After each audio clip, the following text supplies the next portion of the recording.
El objetivo general de este módulo introductorio al curso tiene que ver con mapear precisamente los cambios sociales y las ideas que están influenciando en esta larga centuria del siglo XIX. En particular, el objetivo específico que vamos a ver ahora es mirar cuáles eran los influencers, para utilizar una jerga contemporánea, los filósofos, los pensadores, los políticos, los juristas más citados, más referenciados, más debatidos en esta época. Entonces, dado estos elementos y los contenidos del módulo, nos vamos ahora a centrar en las ideas influyentes. Si tuviéramos que resumir lo que vamos a tratar de hacer, es ver cómo pasamos de la crisis de la sociedad, que analizamos en un video anterior, a la crisis de las ideas, a la efervescencia, a las contradicciones, a la búsqueda de nuevas ideas. Recordemos, el siglo XIX, fundamentalmente desde el comienzo de la Revolución Francesa, un poco antes, hasta, diría yo, 1870, con la guerra franco-alemana, la derrota del imperio de Napoleón III, el surgimiento de la Tercera República, el surgimiento del imperio alemán, la reunificación alemana, italiana, la Comuna de París, todo esto genera, es un escenario donde 3 o 4 generaciones de europeos viven profundos cambios en la política, en la producción y en la cultura. Ninguno de estos cambios fue pacífico, hay que resaltarlo, fueron cambios traumáticos, desgarradores, que no se dieron además súbitamente, ni que fueron, llegaron y pasaron como quien pasa un tornado, deja todo destruido y después, no, fueron casi cambios permanentes, conflictos permanentes, enfrentamientos que se prolongaron a lo largo de los años y de las décadas. O sea, es un siglo, si bien después el siglo XX va a ser peor en ese sentido, con mucha más fervor, sí contrastó contra la aparente, entre comillas, tranquilidad y regularidad de la vida en el siglo XVIII. Entonces, es un siglo de conflictos, de enfrentamientos entre grupos sociales, entre propietarios y proletarios, entre campesinos y terratenientes, entre los burgueses y la nobleza, entre las iglesias o las iglesias y el Estado, y también entre países. Bien, ¿y qué es lo que está pasando? Han surgido instituciones nuevas. El parlamento, la industria, el ferrocarril, la escuela, la secularización de la vida civil, todos estos aspectos novedosos, no totalmente consagrados, consolidados, institucionalizados, pero en vías de ganar, entre comillas, la batalla, ninguno de ellos permite avisorar de que estará en condiciones de resolver, de aportar soluciones a los problemas que había antes de la guerra o antes de las guerras y de los conflictos. Por ejemplo, la hambruna, por ejemplo, la pobreza, por ejemplo, la explotación económica, por ejemplo, el abuso en contra de las personas que opinaban diferentes y que por ahí morían o desterraban o los encarcelaban injustamente. Es decir, no logran resolver los males, entre comillas, de la sociedad tradicional, pero a su vez se crean nuevos problemas. Es decir, hay consecuencias no deseadas, no previstas de estos cambios que son problemáticos, que son males, entre comillas, ¿no? Las ciudades han crecido en forma descontrolada, desorganizada, caótica. Aparece la pobreza urbana como un fenómeno nuevo, el hacinamiento, las viviendas, digamos, la gente viviendo en malas condiciones, los olores, las contaminaciones del aire y del agua, aparecen hambrunas que ya no son por escasez de alimentos, aparecen epidemias que no se habían visto. Hay 5 epidemias oleadas de cólera a lo largo del siglo XIX y aparecen las migraciones internacionales. Veamos, por ejemplo, la hambruna. La crisis del hambre en Irlanda en 1845 fue realmente traumática. Un hongo acabó con la principal elemento de la dieta de los irlandeses, que era la papa. Destruye la plantación de papa, los irlandeses se quedan sin sustentación. Siendo parte del Reino Unido, perfectamente podrían haber importado alimentos o se podía haber ayudado desde Escocia, desde Inglaterra, desde Gales o desde las colonias inglesas. Pero hay trabas comerciales que impiden la llegada de alimentos. Es más, peor aún, los Estados Unidos, los turcos, otros países del continente intentan aportar para resolver el problema del hambre de Irlanda y se niega el gobierno inglés. ¿Sí? La ruina, el hambre es tan importante que esto que genera que los campesinos no tienen forma de pagar por el alquiler de las tierras que trabajan. En consecuencia, los terratenientes empiezan a echarlos de su tierra, los campesinos por hambre y sin casas van a las ciudades, empiezan revueltas en las ciudades. ¿Bien? Y el gobierno inglés manda soldados a reprimir. Toda esta conflictividad en medio de lo que es el Reino Unido, la cuna del libre mercado, de la gran industria, que está planificando celebrar sus victorias en la ciencia y en la industria y el progreso. Este contraste brutal que hay. Las fábricas, algo habíamos hablado, pero vale la pena volver a decir. Del taller a las fábricas, no solamente hay un problema de escala, el taller 10, 15 personas, la fábrica varios centenares de personas. No solamente hay un problema tecnológico, el taller funciona con la fuerza de los brazos. Eventualmente alguno tenía molinos impulsados por el agua, como por ejemplo la molienda del trigo, ¿sí? Y ahora los talleres incluyen la fuerza motriz de la máquina de vapor. Pero tampoco es un problema de que el obrero deja de ver, porque el obrero cada vez más hace un trabajo específico, ¿sí? Cose o alimenta los grandes telares o corta o traslada mercancías de un lado al otro, insumos, sino que hay un cambio en quién están trabajando y las relaciones sociales dentro y fuera de la fábrica. En una obra de 1845, Engels dice, del 500.000 de obreros fabriles en Inglaterra. En 1845 ya hay 500.000 de obreros. Más de la mitad son menores de edad, son niños y adolescentes. Y más de la mitad también son mujeres. ¿Sí? Es decir, menos de la cuarta parte son obreros varones adultos. La revolución industrial, el mundo fabril, no solamente está reclutando mujeres y niños, sino que está modificando la vida cotidiana, la organización familiar, la crianza de los niños, la producción doméstica de alimentos, el cuidado de los enfermos y las relaciones entre generaciones. Todo esto está modificando el papel socializador de las familias, la conservación de las tradiciones. ¿Bien? Entonces, todo esto además en forma imperiosa, porque si los niños y las mujeres no trabajan, no comen, porque los salarios son ínfimos.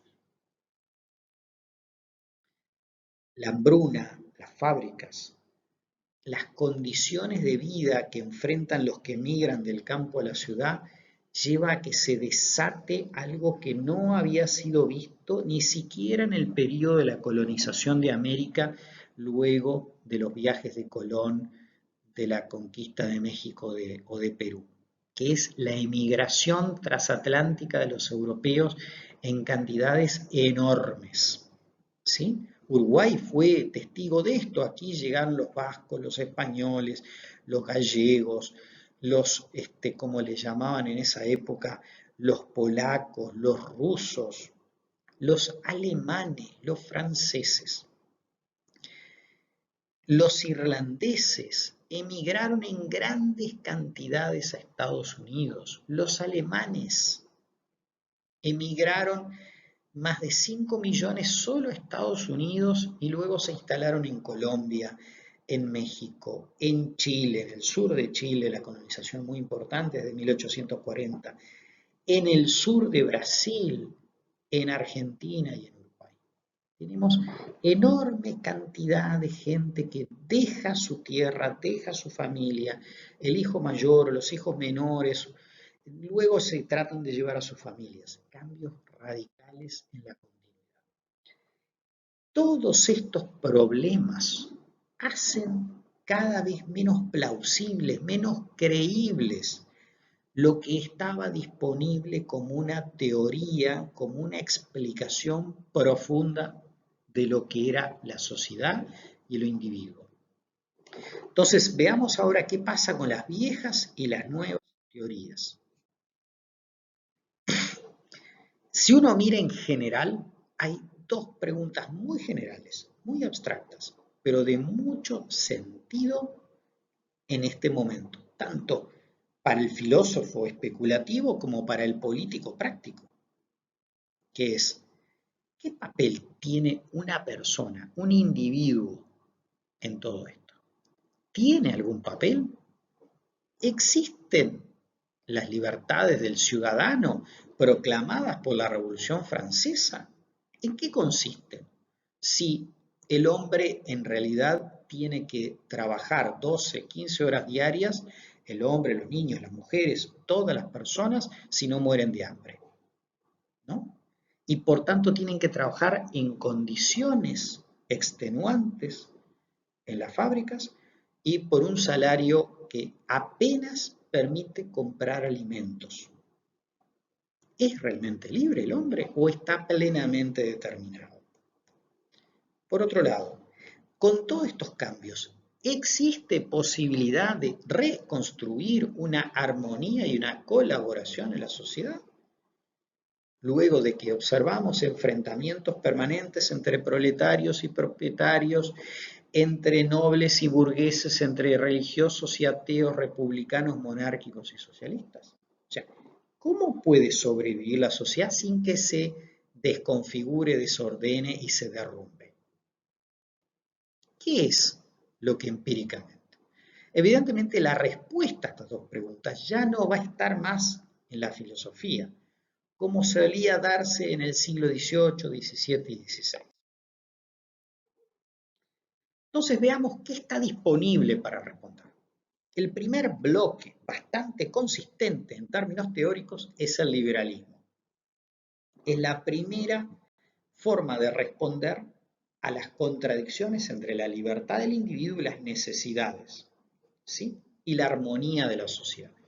Es el liberalismo político que define que la sociedad se basa en un contrato y las relaciones entre el individuo y la sociedad están contenidas en ese contrato. Ahí tenemos las figuras, las tres más importantes, pero no las únicas, que son Hobbes, Locke y Rousseau. Cada uno de ellos con matices muy distintos, desde una versión más autoritaria, más estatocéntrica, como la de Hobbes, donde el Estado es el que evita que el hombre sea lobo del hombre, a una versión muy escéptica donde dice el hombre ha nacido libre y sin embargo en todos lados está encadenado, que es lo que sostiene a Rousseau, que en realidad el contrato de Rousseau no es el que está rigiendo en ese momento las sociedades, sino es el que hay que lograr hacer. Porque lo que hay hoy en día no respeta la libertad y las necesidades del individuo. Junto con el liberalismo político ha aparecido, y es muy importante, el liberalismo económico, la nueva doctrina económica, lo que se llama también la economía política, representada por Adam Smith o David Ricardo. Pero veamos en Adam Smith. Fundamentalmente en su libro, La investigación sobre la naturaleza y causa de las riquezas de las naciones, él pone ideas fundamentales que después van a ser recuperadas.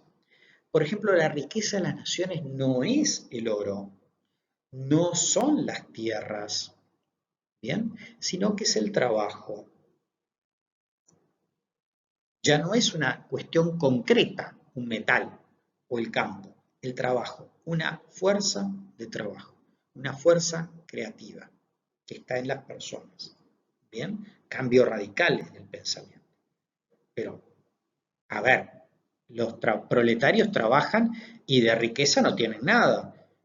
Empieza a aparecer algo raro en este encuadre que existía. Smith también decía que en realidad la sociedad es gobernada por una mano invisible. ¿Qué es la mano invisible? Exactamente lo contrario al rey, que es lo más visible que hay, o un gobierno. Lo que ordena la sociedad no es ni el rey ni un gobierno, es la mano invisible. ¿Cómo funciona la mano invisible?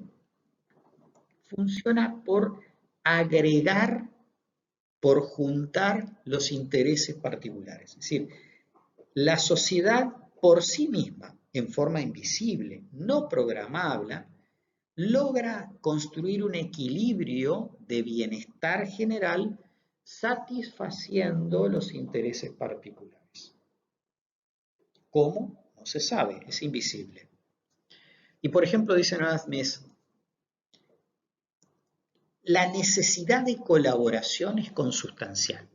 El hombre necesita casi constantemente la ayuda de sus semejantes. La colaboración es un hecho, un acontecimiento social consustancial al hombre.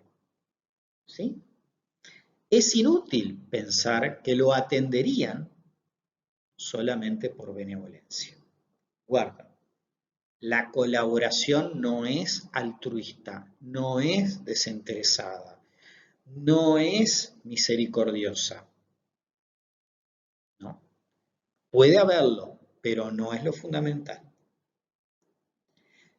El que yo disponga pan no responde al interés, a la benevolencia del panadero, sino en el hecho de que el panadero tiene interés en vender el pan y yo debo comprarlo. Es decir, la prosecución, la procuración de los intereses particulares de cada uno, que el panadero satisfaga su interés de vender y yo mi interés de comprar pan, es lo que hace construir bienestar. Es decir, la mano invisible que agrega, que compatibiliza y complementa intereses es el mercado, no es el Estado. Una idea radicalmente distinta está en este otro pensador, Hegel, alemán. En la fenomenología del espíritu, una obra muy compleja de este filósofo, él desarrolla algunas ideas fundamentales, pero tomemos básicamente dos. Uno, Hegel propone, al contrario de los contractualistas, que la humanidad ha pasado por tres etapas, no dos. Los contractualistas hablaban la naturaleza y la sociedad. El estado de naturaleza es el estado sin estado, es la situación sin estado. Una vez que se da el contrato, hay estado, pero hay dos momentos. En Hegel hay tres, y los tres son sociales. ¿Bien? Un estado original de unidad, que él rememora a la etapa de la Grecia, un estado de extrañamiento, de salida de sí, de desconfiguración, de caos, de choques, ¿sí? Que en Hegel es desde la caída de Roma hasta la Revolución Francesa, y un estado de superación, de síntesis, de nueva armonía, de unidad, que para él es el Estado prusiano. ¿Sí? El Estado de la Prusia, el Estado que está emergiendo como gran potencia en Alemania. 3 momentos, pero que es el devenir del espíritu, ya no del mercado, no de la mano, no del interés, de las ideas. Una perspectiva totalmente diferente y además que se logra en el Estado, no en el mercado. Bien. Hegel además hereda la dialéctica, es decir, la idea de que los períodos, los conceptos, los procesos no son lineales, no son sucesiones pacíficas, sino que implican negaciones, rechazos, explosiones, transformaciones en algo que no era lo que estaba. ¿Sí? La tríada dialéctica. Si uno quiere ponerlo en forma más didáctica, la idea de que pasamos de la tesis, la antítesis y la síntesis. Solamente para decir términos que les pueden recordar algunas ideas. Henri de Saint-Simon, un conde francés, es el primer teórico de la sociedad industrial. Es también el iniciador del socialismo, le llaman. Han dicho Engels que fue la cabeza más universal de su tiempo, aquel que fue capaz de ver con más amplitud su tiempo, pero al revés de Hegel, ya parado en las consecuencias, en las patologías de la revolución industrial y de los cambios políticos y culturales, y el primer reformador global. Es también la primera vez que aparece la idea de los estados de la sociedad como el estado metafísico, el estado religioso y el estado positivo, que luego será retomada por Comte. ¿Sí? Es una expresión del organismo.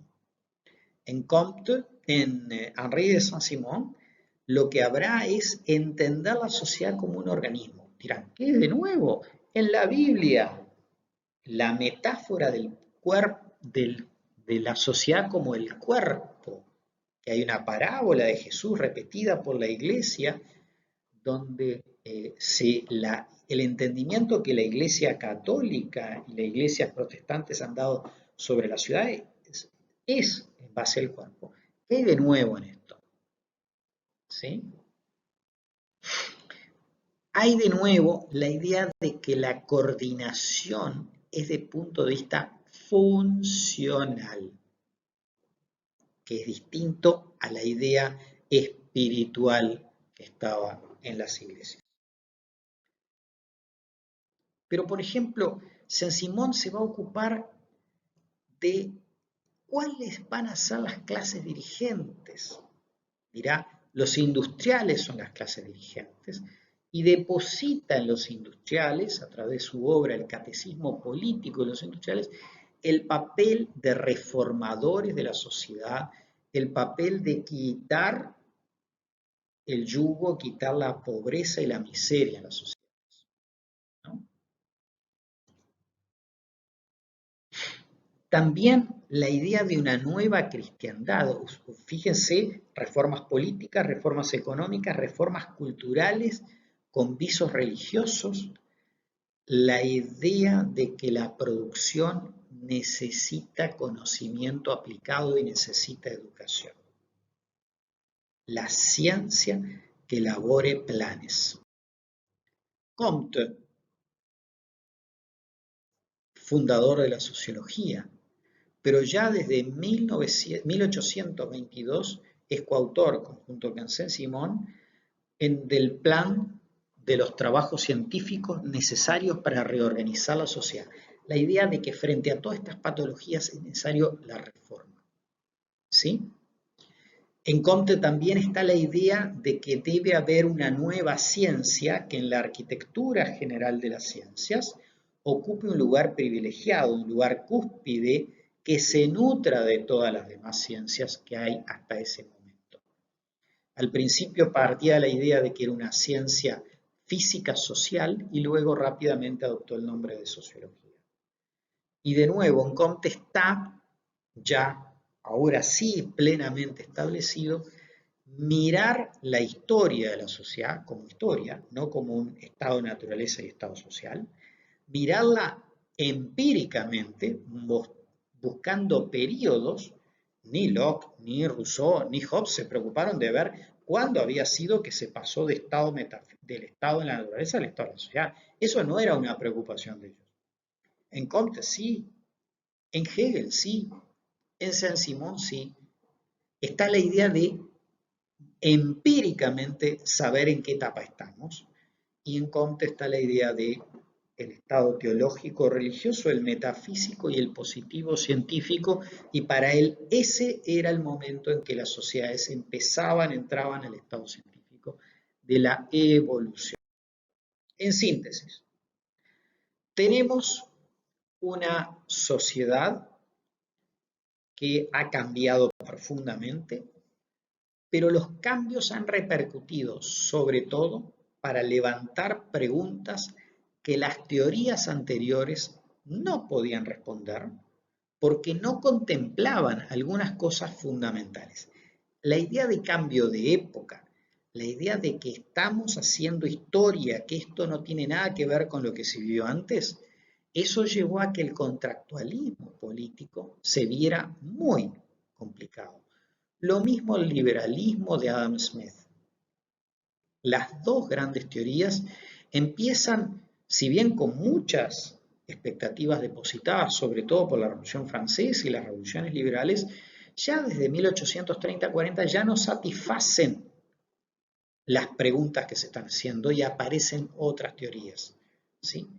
Otras visiones en Alemania, en Francia, en Italia, en Inglaterra, en Rusia, en Estados Unidos. Esas otras visiones, esos otros influencers, están pensando en que la sociedad debe ser reformada con base a las ciencias, examinando las cuestiones empíricas y con base a la aplicación de un método que permita ser una ciencia de la sociedad que funde una reforma de la sociedad. En este contexto, entre reforma y reacción a los cambios brutales que han habido, es que surge la sociología. Muchas gracias.